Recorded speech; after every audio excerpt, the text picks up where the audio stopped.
Fenchuganj rail স্টেশনের সামনে সিলেট থেকে ছেড়ে আসা পাহাড়িকা এক্সপ্রেস ট্রেনের ধাক্কায় প্রাইভেট কার প্রায় ২০ মিটার দূরে ধান খেতে পড়ে যায়। প্রত্যক্ষদর্শীরা জানান গাড়িতে কোনো যাত্রী ছিল না, শুধুমাত্র প্রাইভেট কারের ড্রাইভার ছিলেন। ঘটনাস্থল থেকে প্রাইভেট কারের ড্রাইভারকে উদ্ধার করে ফেঞ্চুগঞ্জ স্বাস্থ্য কমপ্লেক্সে পাঠানো হয়েছে। আমাদের ফেঞ্চুগঞ্জ প্রতিনিধি দুলাল মিয়া ঘটনাস্থল থেকে সরাসরি বিস্তারিত জানাচ্ছেন। আসলে দেখছেন, আসলে সেকেন্ডে ভিতরে গাড়ি পারাপার হচ্ছে সেই জায়গায়, আর এই জায়গায় কিন্তু গেটম্যান না থাকার কারণে, একটি গেট না থাকার কারণে বিভিন্ন সময় দুর্ঘটনা ঘটছে। যে আজকে একটি ঘটনা ঘটেছে সেই জায়গায়, আরও বেশ কয়েকদিন আগে আরেকটা ঘটনা ঘটছে সেইভাবেই, কিন্তু আসলে গেটম্যান না থাকার কারণে।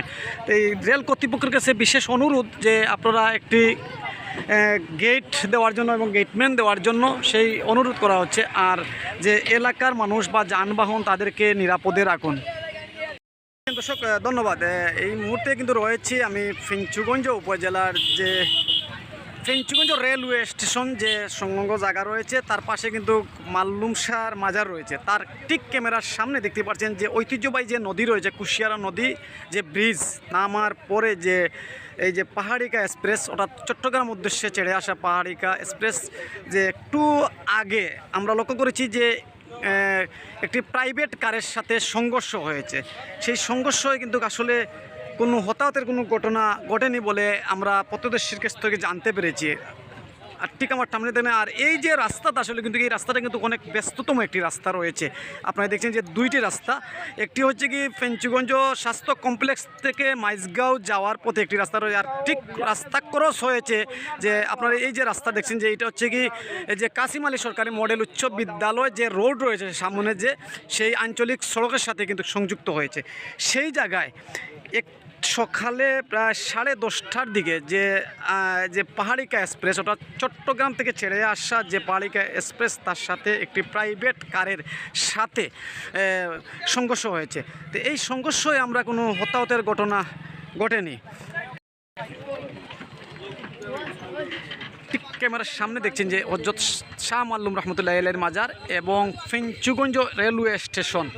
আর এই স্টেশনের যে আসলে এখানে আমরা কথা বলেছিলাম, তারা আমাদেরকে জানিয়েছেন যে এই জায়গায় আসলে বিভিন্ন সময় এরকম ঘটনা ঘটছে, যে এলাকাবাসীর অভিযোগ এবং প্রত্যক্ষদর্শী যারা তার অভিযোগ রয়েছে, একটা ব্যস্ততম একটি সড়ক।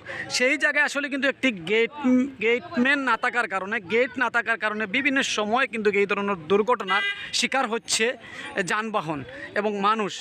সেই বিষয়ে আসলে আমরা তাদের সাথেও কথা বলেছি, তারা আমাদেরকে জানিয়েছেন যে এখানে বিভিন্ন সময় ঘটনা ঘটছে।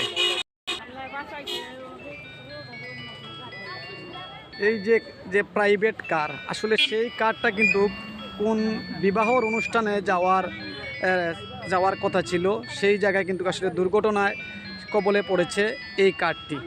যাই হোক, আল্লাহ পাক রক্ষা করেছে। আর আপনারা জানেন, একটি সড়ক দুর্ঘটনা সারা জীবনের কান্না, একটি পরিবারের সারা জীবনের কান্না কিন্তু সড়ক দুর্ঘটনা। তো যাই হোক, এই গাড়িতে কোনো যাত্রী ছিল না, সেইটা আমরা জানছি। যে এলাকার যারা রয়েছে, এখানে প্রত্যক্ষদর্শী যারা রয়েছে, তাদের সাথে আমরা কথা বলেছি, তারা আমাদেরকে জানিয়েছেন যা এখানে কোনো যাত্রী ছিল না, শুধুমাত্র ড্রাইভার ছিল। তো ড্রাইভার বর্তমানে প্রাথমিক অবস্থায় চিকিৎসা নিচ্ছে, ফেঞ্চুগঞ্জ স্বাস্থ্য কমপ্লেক্সে চিকিৎসাধীন অবস্থায় রয়েছে বলে আমরা জানতে পারছি। এই যে দেখেন, আসলে এই যে রোডটা রয়েছে, সেই রোড হচ্ছে কি মাইজগাঁও রেলওয়ে স্টেশন থেকে যে ফেঞ্চুগঞ্জ যে স্বাস্থ্য কমপ্লেক্স রয়েছে, সেই স্বাস্থ্য কমপ্লেক্স পর্যন্ত কিন্তু সংযুক্ত হয়েছে। এই রাস্তায় কিন্তু সব সময় যানবাহন বিজি থাকে, আমরা দেখতে পাচ্ছি। আপনারা দেখছেন যে আসলে সব সময় এখানে এই রাস্তাটা বিজি থাকে।